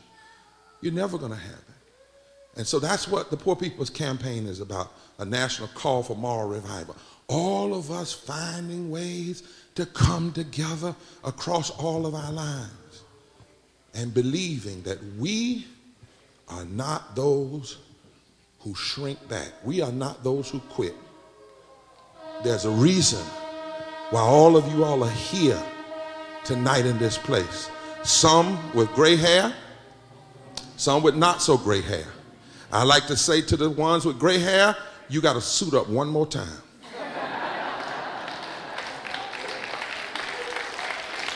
I like to say those with less gray hair, it's time to pay your debt for all the stuff other people did for you that you might have what you have. And I like to say to the real young folk, you might as well learn how to fight early.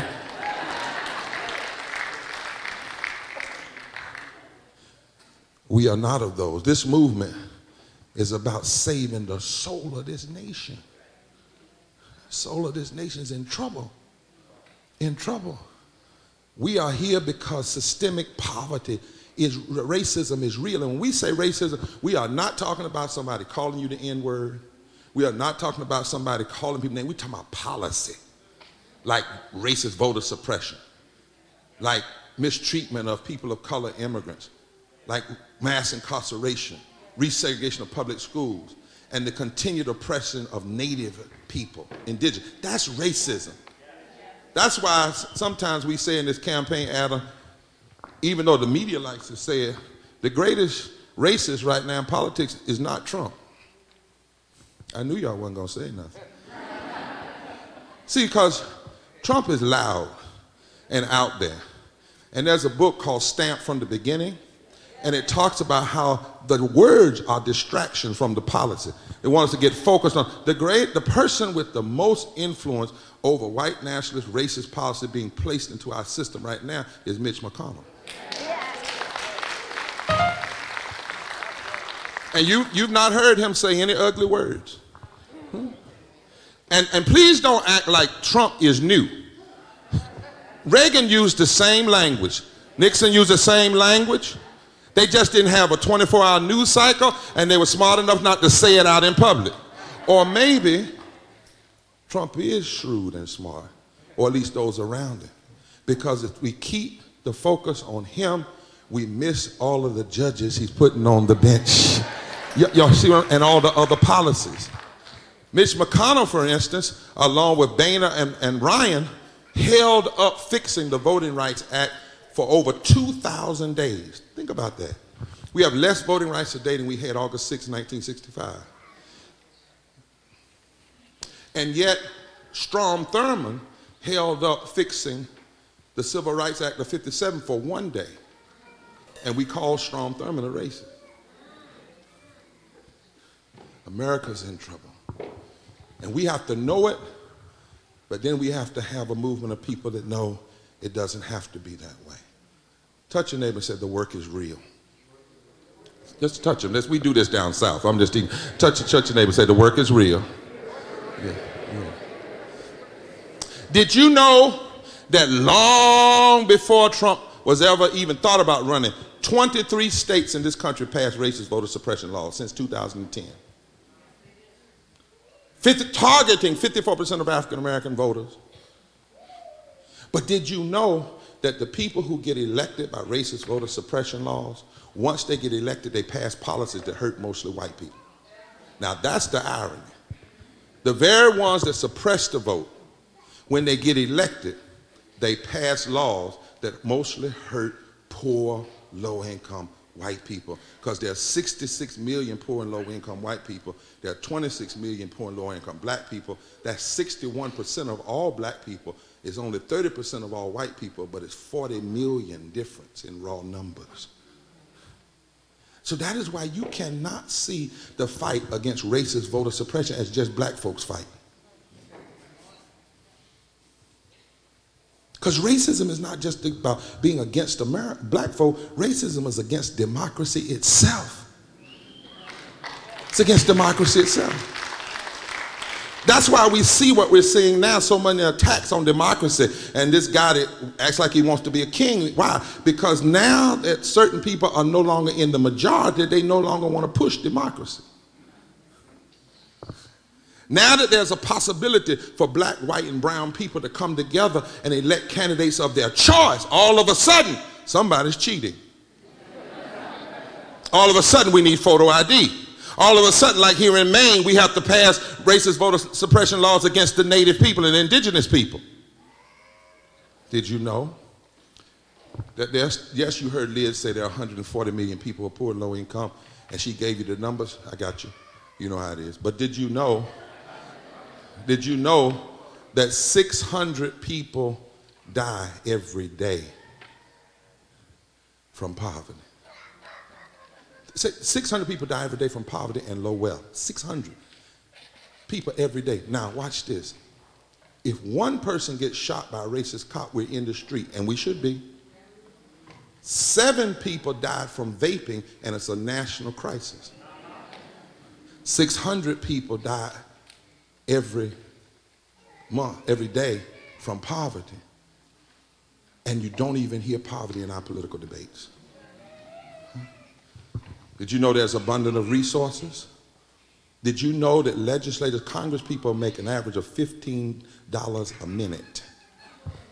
But we've locked people up who make $15 an hour. Did you know the largest number of people who are homeless are LGBTQ children, youth?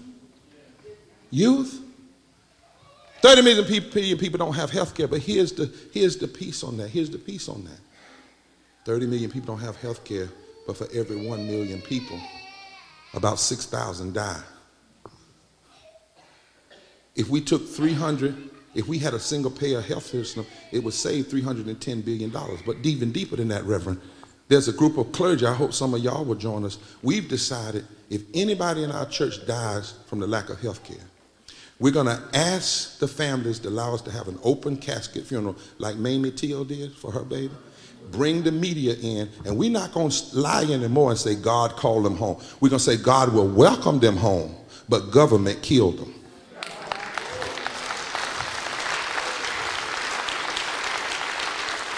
Did you know 4 million families, you heard Liz talk about water, but 4 million families get up every morning, they can buy unleaded gas and can't buy unleaded water.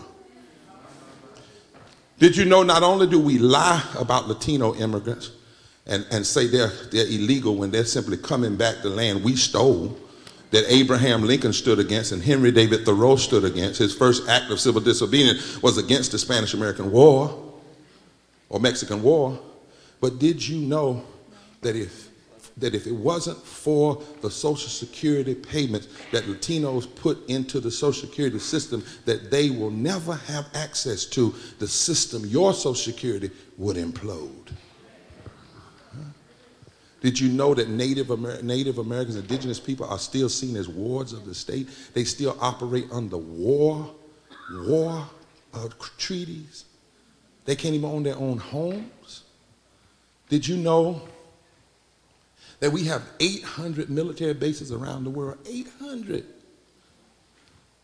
Did you know we could cut $350 billion from our military spending and we would still have a military budget bigger than China, Russia, Iran, and North Korea combined?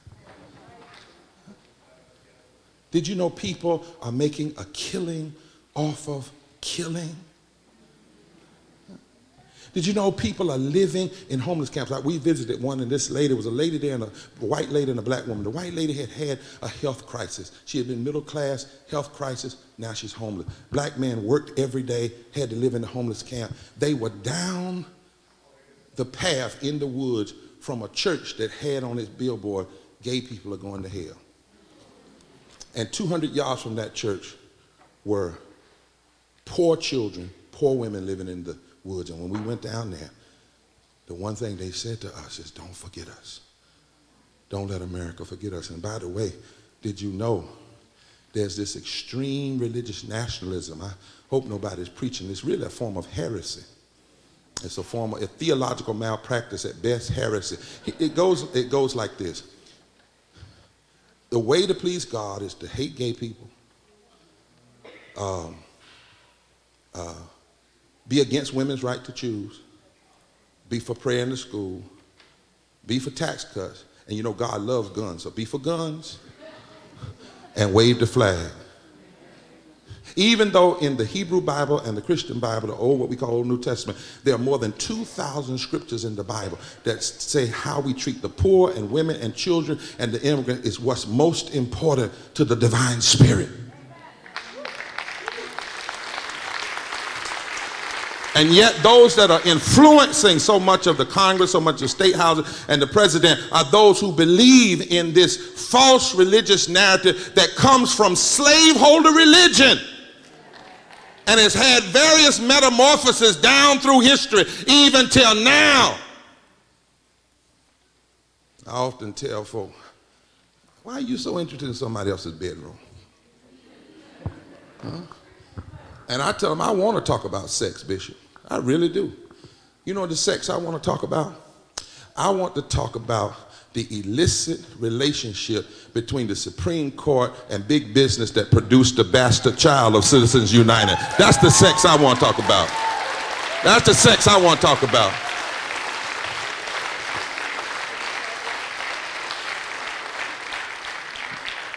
But in Maine, it's not just national. 41% of all people in Maine are poor and low wealth. In Maine, you have to work 80 hours a week just to afford a basic 2-room bedroom apartment. And it doesn't have to be this way. If we passed a $15 federal minimum wage, not 12 years from now, but immediately, 49 million workers' work wages would go up and it would pump $328 billion a year back into the economy.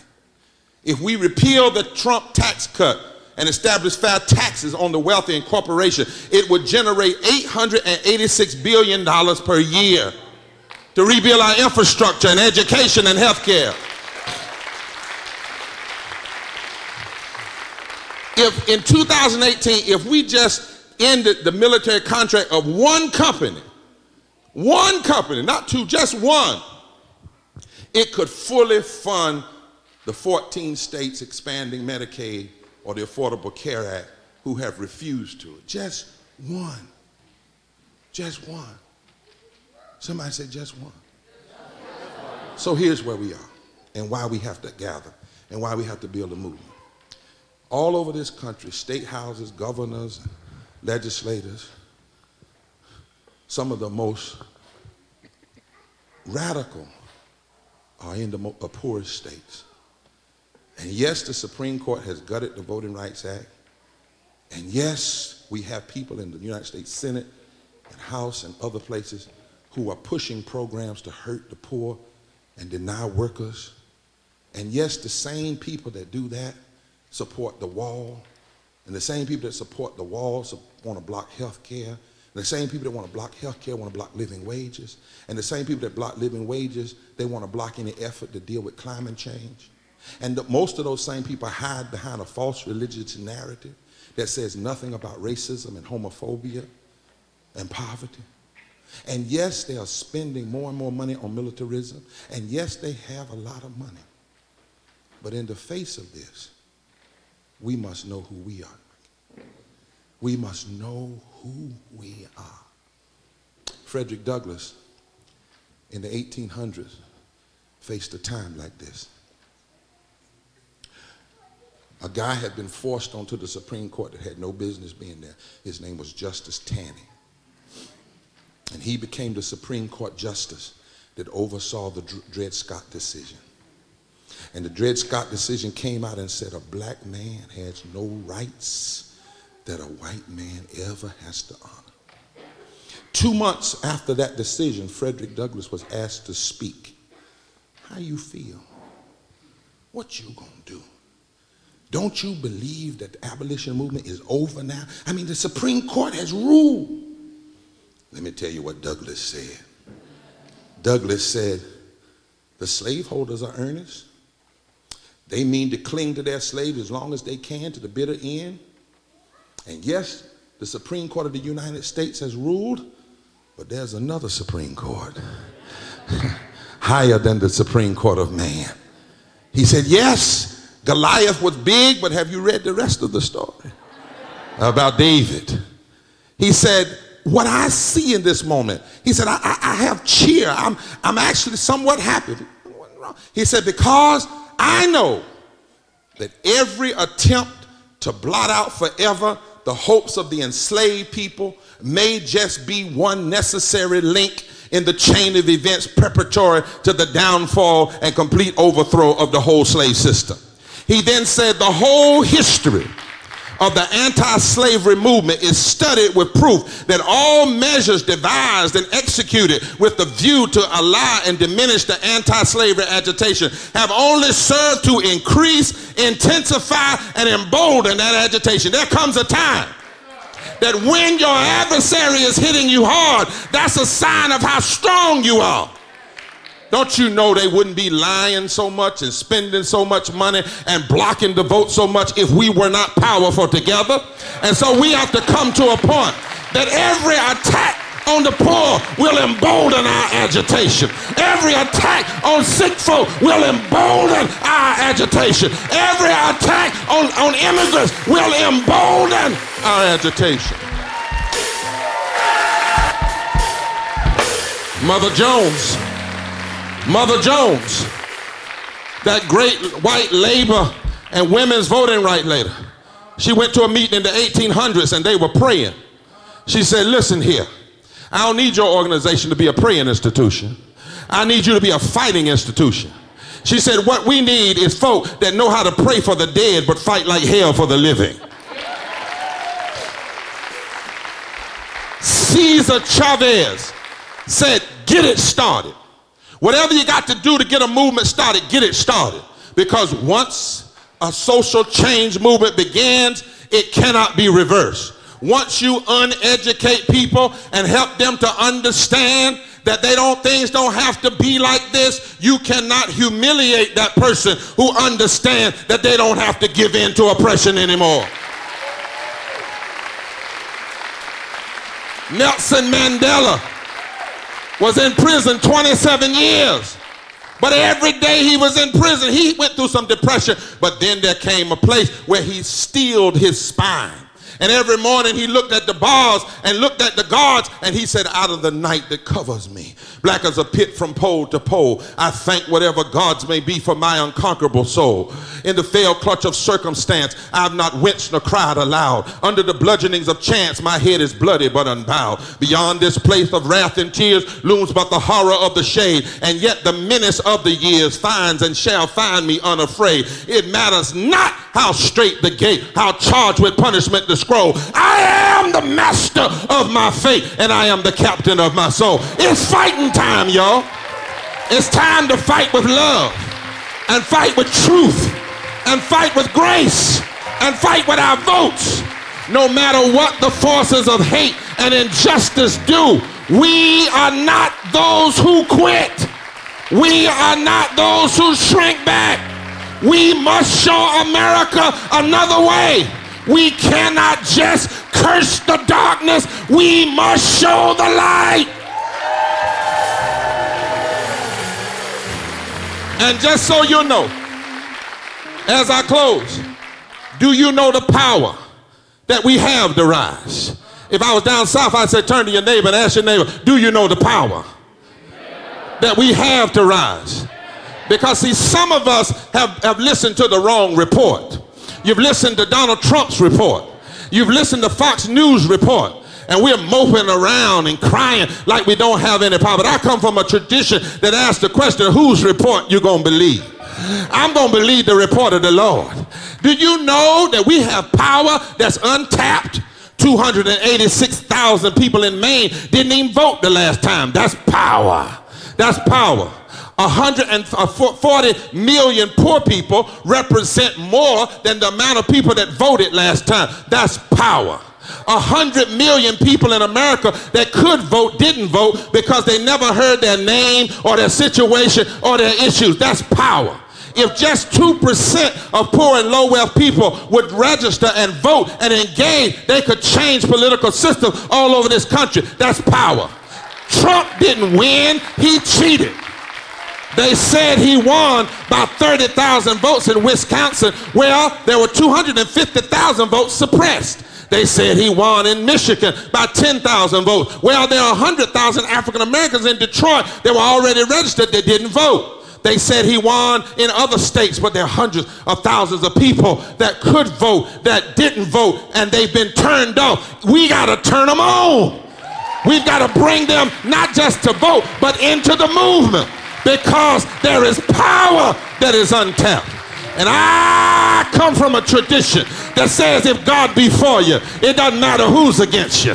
I come from a tradition that says one can chase 1,000 and two can put 10,000 to flight. I come from a tradition that says weeping may endure for a night, but joy comes in the morning. I've read about the abolition movement. They changed the world. I've read about the women's suffrage movement. They changed the world. I've read about the bonus marches in the 1930s. They changed the world. I've read about the social gospel movement. They changed the world. I've read about the civil rights movement. They changed the world. I've read about the anti-war movement. They changed the world. It's our time to rise up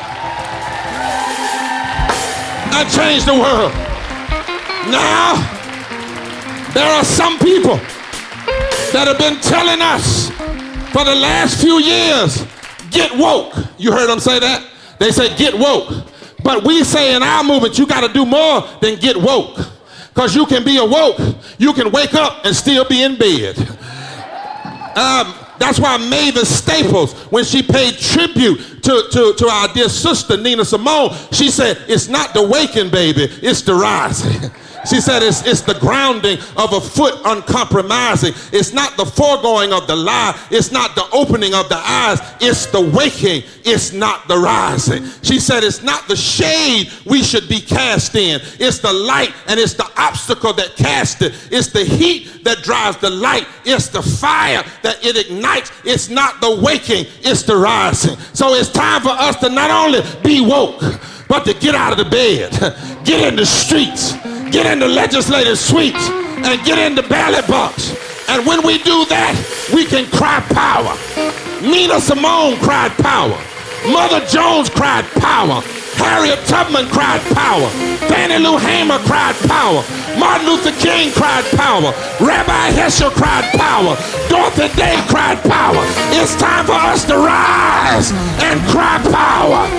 We've got power to turn America around.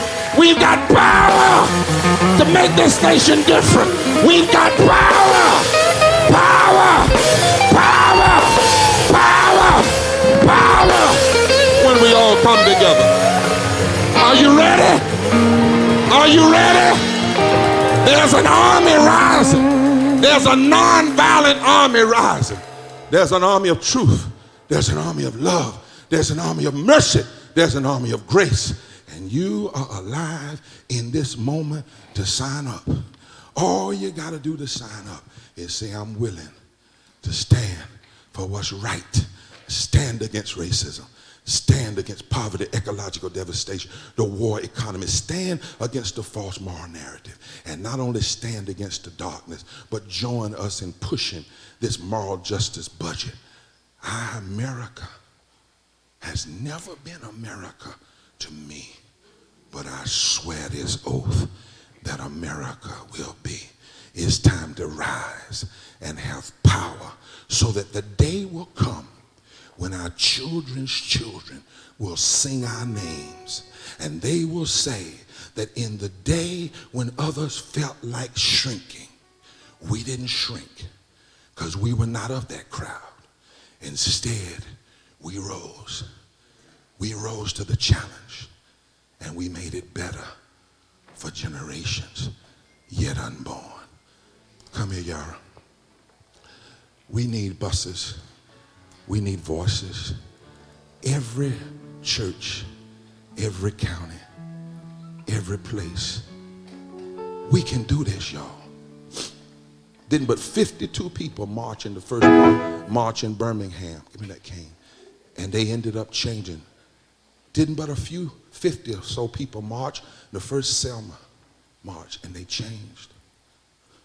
Didn't but 43,000 people be in the bonus marches, but they changed history for millions, for millions. The people before us had less than we have. We cannot do less with more. We cannot do less with more.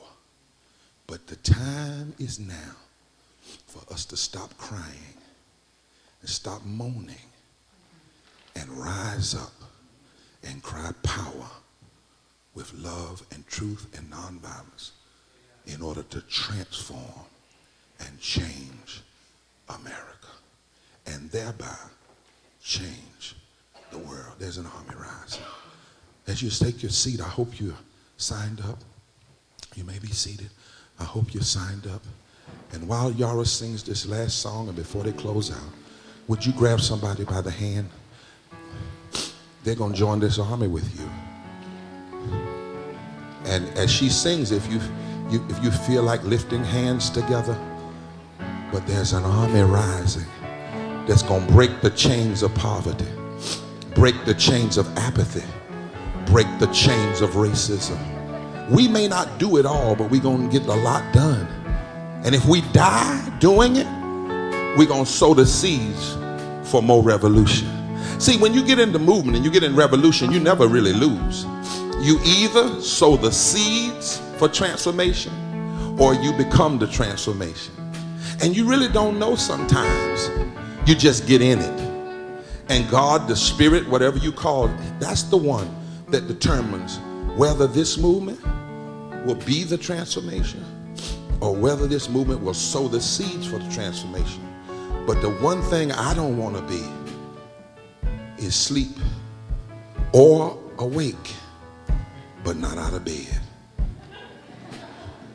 There's an army rising.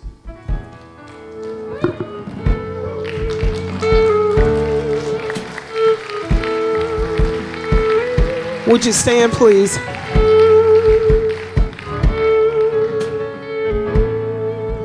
And grab somebody by the hand, if you would.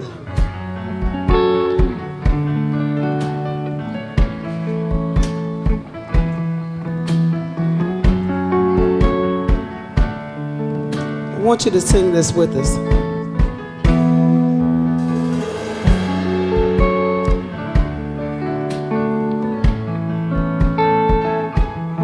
There's an army rising up. There's an army rising up.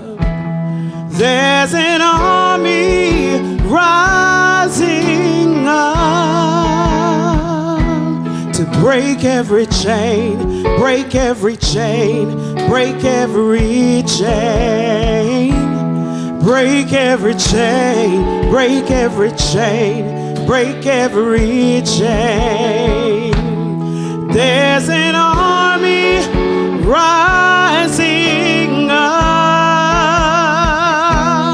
There's an army rising up. There's an army rising up. Break every chain, break every chain, break every chain, break every chain, break every chain, break every. Can we hear you out there?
every chain.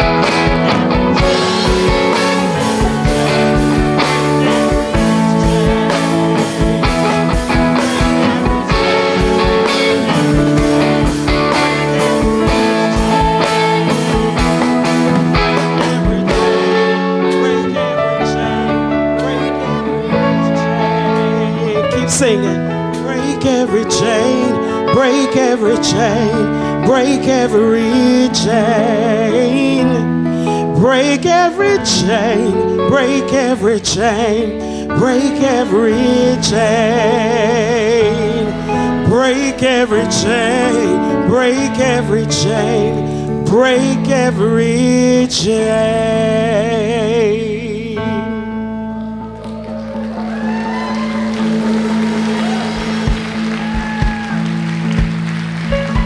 We thank everyone for coming tonight. Make sure that you spread the word that there's a nonviolent, intergenerational, multiracial Freedom Church Army of the Poor that is going to Washington, D.C.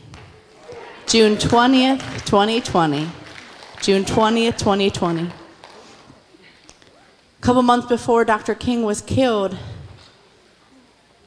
he said, there are millions of poor people who live in this country who have very little, if nothing, to lose. If they can be helped to take action together, they will do so with a freedom and a power that will be a new and unsettling force in our complacent national life.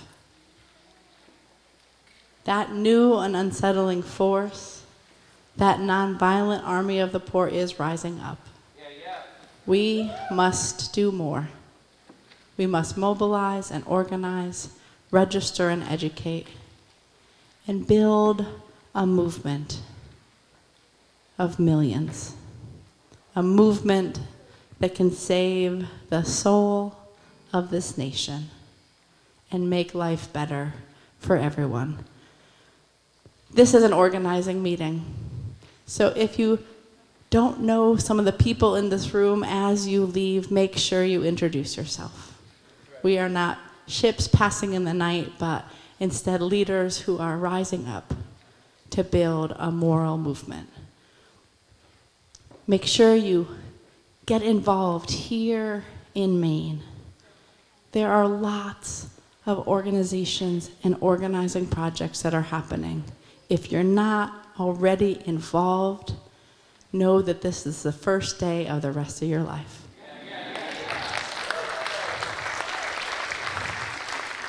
And be in touch and give great thanks to our hosts here at this church and with the Maine Poor People's Campaign, a national call for moral revival.